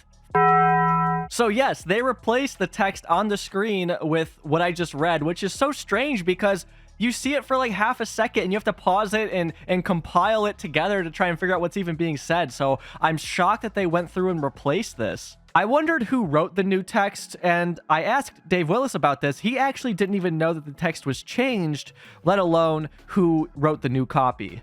Our last bit regarding this computer text change is I checked the Baffler Meal disc, and it is the uncensored version with the swear words, so you can still catch it on the Baffler Meal DVDs that just came out in 2022. But it's interesting because on those DVDs, they removed Shake Like Me, like on streaming services, but they did not go and include the edited version of this episode. So at least we still have the unedited Total Recall.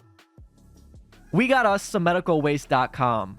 In Total Recall, the teens used We Got Us Some MedicalWaste.com to get a box of eyeballs to build Carl's new body with. In real life, if you go to the site, unfortunately, nothing happens. Someone bought the domain in 2018, and it's now inactive. However, from 2003 to 2018, this was a different story. Adult Swim originally bought the domain, and an entire fake organ marketplace was set up. The page had a blue camo background, Jesus fish encompassing the site name, and a picture of Dave Willis and production assistant Nick Inkatanawat making silly faces. And of course, there were lots of pictures of organs, fake descriptions, fake prices, the works. But beyond that, almost every element of the page had an alternate text that you could see by inspecting the page elements. So for example, on the photo of Dave and Nick, it said owners and proprietors, with proprietors spelt wrong. Then it says, I done do this fancy newfangled web stuff.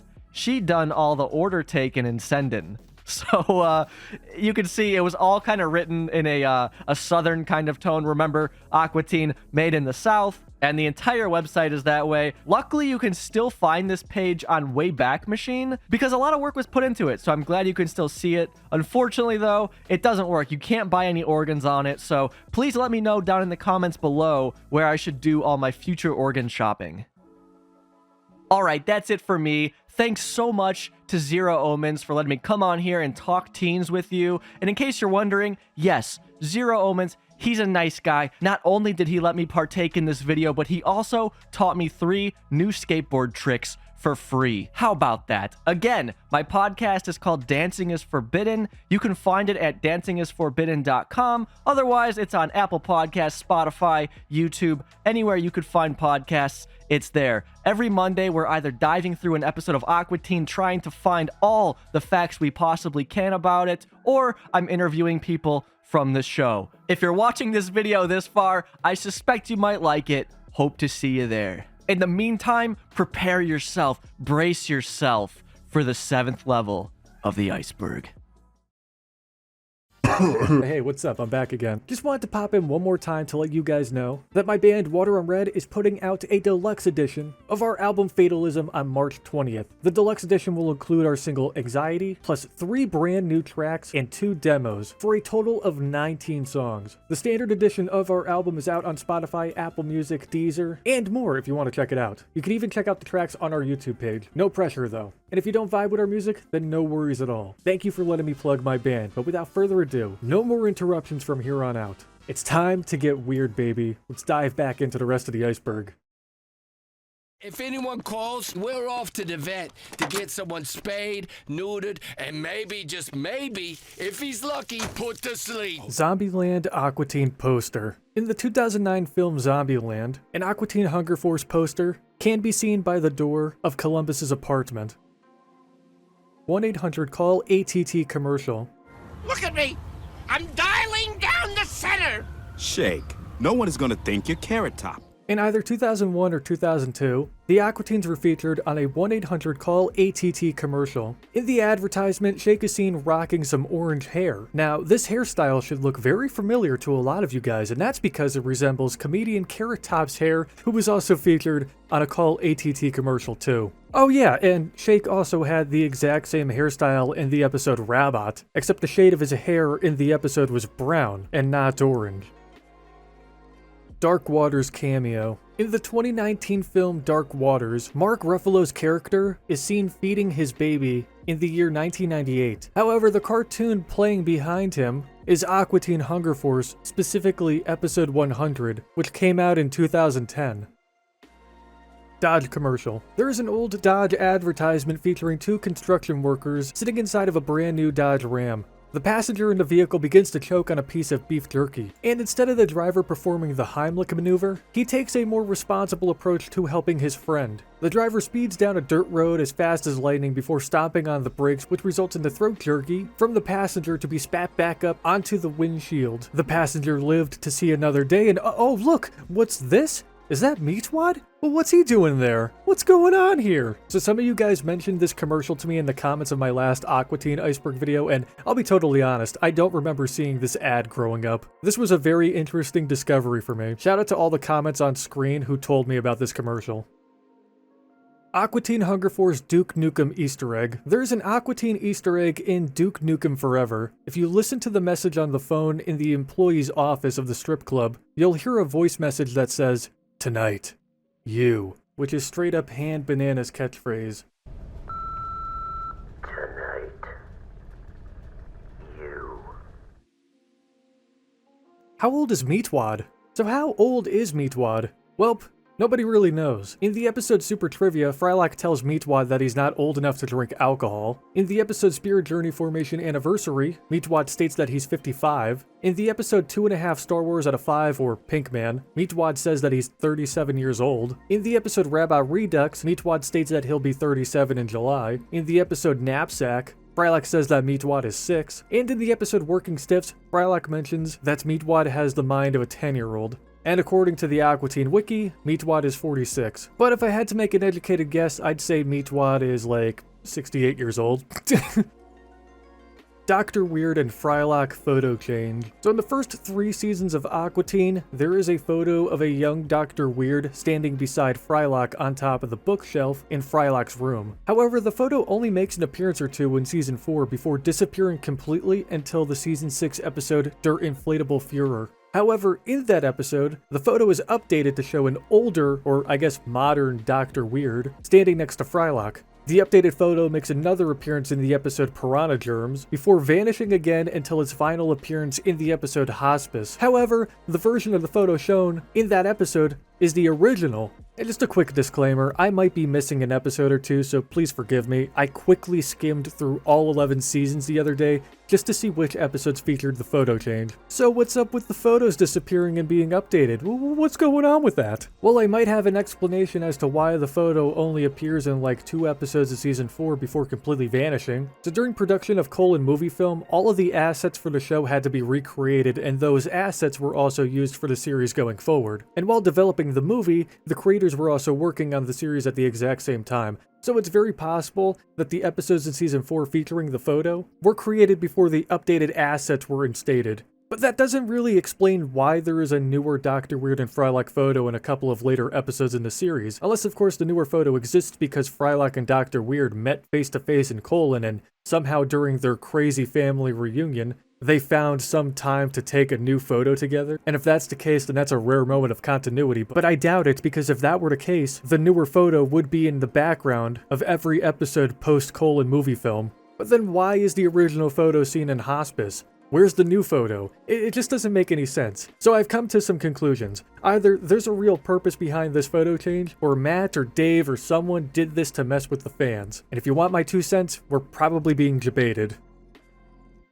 C. Martin Crocker's Forbidden File. So I talked about this entry in my Adult Swim Iceberg before, but it doesn't hurt to talk about it again. Play Martin Crocker could sound like a familiar name to all of you, and that's because he was the voice of Dr. Weird and Steve on Aqua Teen. He was an animator for the series as well. He also voiced Moltar on Toonami back in the late 90s, and also Zorak on Coast to Coast and The Brak Show. Now sadly, Crocker passed away back in 2016 at the age of 54, but there is a rumor that Crocker left behind a treasure trove of drawings, artwork, and various memorabilia. It's said that Crocker kept all of the artwork he created, making it plausible that his more NSFW material has been preserved. Yes, you heard me correctly. His dirty, naughty sketches. 2 years after Crocker's passing, so around 2018, Crocker's work has still not been recovered in its entirety. Apparently, he kept his NSFW artwork in a forbidden folder. Its contents are not known, but one of his drawings is believed to be Tom and Jerry Scat, followed by a word that rhymes with corn. The image has been confirmed to exist by several of Crocker's peers, including Robert W. Pope, an artist for a large amount of the DC Comics, and Robert Minsk. Preservation efforts for the Forbidden File was led by Crocker's sister Julia Thornton. Now, all of this information is coming from lostmediawiki.com, but I do want to state that this file isn't really lost media. Crocker's Forbidden File is just a rumor, and its existence is unconfirmed. However, Robert Pope, who I mentioned before, had acknowledged the existence of the file in a Facebook comments section from a couple years ago about a post asking for funny Crocker stories. So from my perspective, it seems like the file is likely to be real, but nobody has fully uncovered it just yet. It sounds to me like Crocker had just shown his close friends bits and pieces of his dirty art stored in this forbidden file, but kept its location hidden. So, allegedly, somewhere on this planet, there is a folder with a ton of dirty, crazy art, and Lord have mercy, if it's real, we need to find it. Possible final episode gag. An Aqua Teen fan at the Plantasm premiere at New York Comic Con 2022 asked the Aqua Teen cast why they decided to troll the audience by marketing The Last One Forever and Ever as the final episode before silently airing the greatest story ever told without any promotion. And Dave Willis responded with how the team wanted to continue to air new episodes for like 4 more weeks without any promotion, but they ran out of money. Very valid. We wanted to keep doing that for like 4 straight weeks. We ran out of money. It's possible that Dave was joking here, but maybe he was serious. Either way, that would have been hilarious if Adult Swim continued to air new episodes of Aqua Teen after the greatest story ever told for like a couple more weeks, just to really screw with people. Master Shake promo for DoubleParker.com. Double Parker is a recreational project run by a man named Brad Parker, and according to him, he managed to get Dana Snyder to voice several animated promos for his website as Master Shake. And on screen is one of them uploaded to YouTube. Although you could easily tell that this Master Shake is an imposter because the real Shake doesn't know how to read. Okay, I am not reading this! This sucks! Lost Insult Master game. So Ronnie tweeted a couple weeks ago about an old Adult Swim Aqua Teen game called Insult Master, which was based on the Insult Master that we see Meatwad playing in the episode Video Ouija. And apparently it's a piece of lost media. So I'm mentioning this in my video because I want to bring awareness to this lost game. If anyone watching this video has any screenshots, videos, or has even managed to archive the game itself, then please let us know in the comments.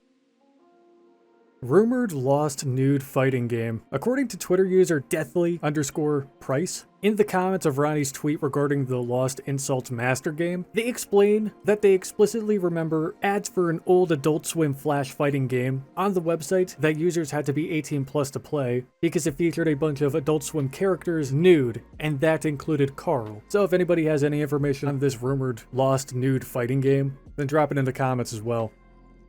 Promotional images? Yeah, I'm not entirely sure what these images are or where they came from. I wouldn't be surprised if they were just promotional images created to confuse people because that isn't a new concept or anything for the Aqua Teen creators. But the first image we have here is Shake dressed up as Jesus, crawling out of a cave, a reference to the story of Jesus being resurrected on Easter from the Bible. Wait, is it from the Bible? Bible? Yeah, Bible. I don't know, I didn't read it. And outside of the cave is the Easter Bunny.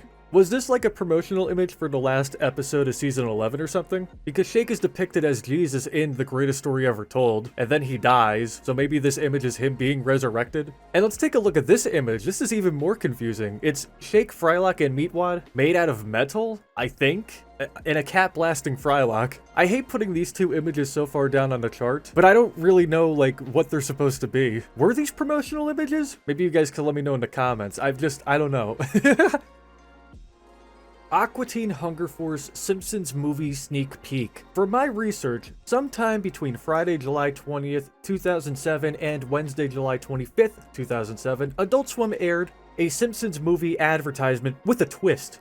The twist was that instead of this being a regular Simpsons movie promo, it featured Aqua Teen Hunger Force characters redesigned as Simpsons characters. Carl was Homer, Meatwad was Marge, Frylock was Lisa, Shake was Bart, Ezekiel Jesus Ezekiel was Maggie, Dr. Weird and Steve were Mr. Burns and Smithers, Bingo was Krusty, Oog was Barney, Happy Time Harry was Lenny, Boxy Brown was Carl, Little Brittle or MCP Pants was Grandpa, Emery was Apu, Oglethorpe was Chief Wiggum, and there's so many others. I'm gonna refrain from showing you guys the full trailer, but search up Turf Flamic Gaming 420's channel on YouTube if you want to see this wild piece of history in full. Now at the end of the advertisement, viewers were told to watch Adult Swim on Thursday night, the 26th, to see a sneak peek of the new Simpsons movie. However, nobody has any footage from that night. I've seen comments online from viewers claiming that there wasn't really a sneak peek, but just a showing of the official Simpsons movie trailer. I've seen comments from people swearing on their own mother's graves that they saw a legitimate Simpsons sneak peek from that night, but don't remember which clip they showed. And I've mostly seen people confirm that they had no idea about this trailer's existence or anything. I might have also seen a comment or two from people claiming that they showed a clip from the film with the redesigned Aqua Teen characters, but I honestly doubt that. To be honest, I think this was just a one-off promo for the Simpsons movie and that was it. So, I leave it to you guys. I don't really know if this is considered lost media. I mean, maybe. But if you guys know anything about the Simpsons sneak peek or you have footage from that Thursday night over a decade ago or something, then let me know in the comments. But that, my friends, was the 8th layer of the iceberg. Dude, they're mooning us! Impossible. We are the Moonanites. Carl plays with his garbage. A Reddit user named Fry the Fly posted a theory on r/fantheories that reads, "Carl is crazy and plays with his garbage. That is all." And in the comments section, I saw a user trying to make sense of the whole idea by stating that when Carl was a kid, he was forced to eat carpet because he was so poor. So playing with trash was more affordable than buying real toys at a store. Basically, everything that happens in Aqua Teen is just from Carl's imagination, and he just acts it out using garbage. Death is just an inconvenience. This entry just means that death isn't really a terrible tragedy in the Aqua Teen universe, but rather a giant inconvenience and a huge pain. 1 minute, Shake or Carl, or whoever, faces a truly grotesque death only for them to be reanimated to life in the next episode and the cycle repeats. So either Neil Peart is still out there, resurrecting characters with his drum solo of life, or characters are just trapped in hell for a few business days before having the opportunity to go back. Either way, death is temporary. Just ask Adult Swim. Circuit Attack. According to both the Aqua Teen Season 9 wiki and this comment from Reddit, Circuit Attack is a rumored scrapped episode, but nobody on this godforsaken planet knows where this rumor started. I mentioned Circuit Attack in my last Aqua Teen Iceberg because it was an entry on one of the charts that I used to create mine. And since working on this updated video, one of my main goals was to figure out if this episode was real or not. And thanks to Ronnie, we now have somewhat of an answer as to where Circuit Attack might have stemmed from. I asked Ronnie if he could ask Matt Molero about the Circuit Attack rumor, and here's what Matt had to say about it. Okay, so I have a question for you about two rumored scrapped episodes. There is the rumored episode Circuit Attack. Does that ring any bells?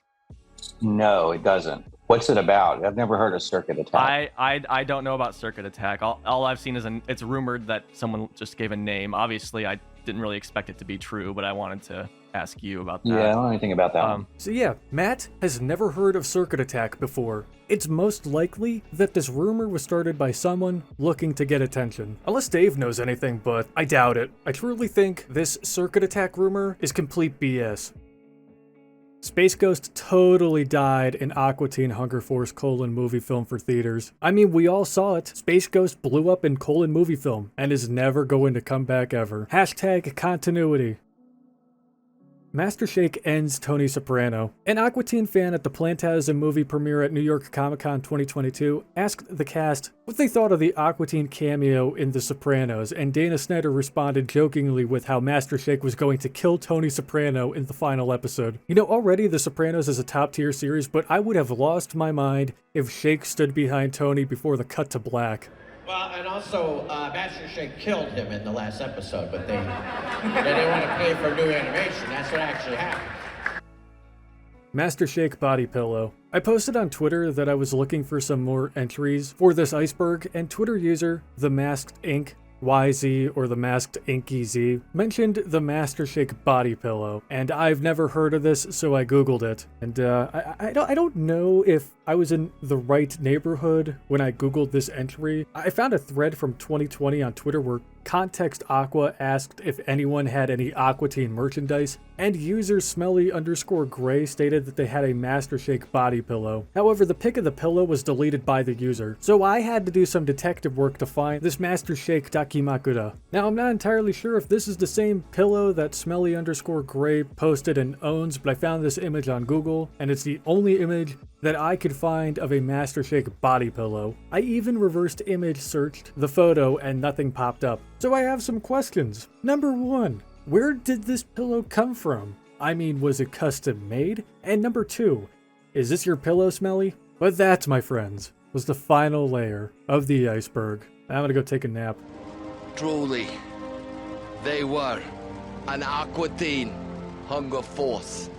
There you have it, my friends, a deep dive into the world of Aqua Teen Hunger Force. This video has been in development since October of 2022, and boy oh howdy, golly gee balls, does it feel amazing to finally release this monster of a project to you guys. I've been hyping up this video for months, so hopefully it was well worth the wait for all of you. So thank you guys for being very patient with me while I worked on this project. Special thanks again to BHultra for partaking in this video, narrating a layer, and even adding some extra details to some entries as well. If you enjoy long form content and live streams, then you'll definitely love his content as well. Their channel will be in the description below. And of course, special thanks to Ronnie from the Dancing is Forbidden podcast for helping out a ton with this project. He narrated a layer, introduced me to a bunch of new information that I had never heard of before, and he was very kind enough to answer a lot of my questions regarding some entries as well. And yes, the rumors are true, by the way. He is a very nice guy behind the scenes, and I highly recommend checking out his podcast, Dancing is Forbidden, especially if you are a hardcore Aqua Teen fan. You can listen to it on Apple Music, Spotify, and much more, all links in the bio below. Big thanks to my homie Q for making a brief cameo in the middle of Layer 2. I really appreciate it, man. Big thanks to the guys at the Weekly Geekly for having me on their show recently. Like I stated earlier in the video, the new episode where I interview the guys about Dethkast is out, so check it out on Spotify. Shout out to the homies who watched my previous Aqua Teen Iceberg, who left tons of feedback and entry suggestions in the comments. Without you guys, this new version would not exist. And of course, a big thanks to all of you who have been supporting me and my content for the last few years, leaving positive comments, dropping likes, etc. And I don't know, shout out to my mom as well, because why not? If you guys did go on to enjoy this behemoth of a video, then drop a like, subscribe if you're brand new, click the bell icon to be notified on whenever I upload a brand new video, follow me on all of my social links, and join my Discord server, links in the bio below. Have a fantastic day, everyone, and remember to sleep with one eye open, because I'm coming for you.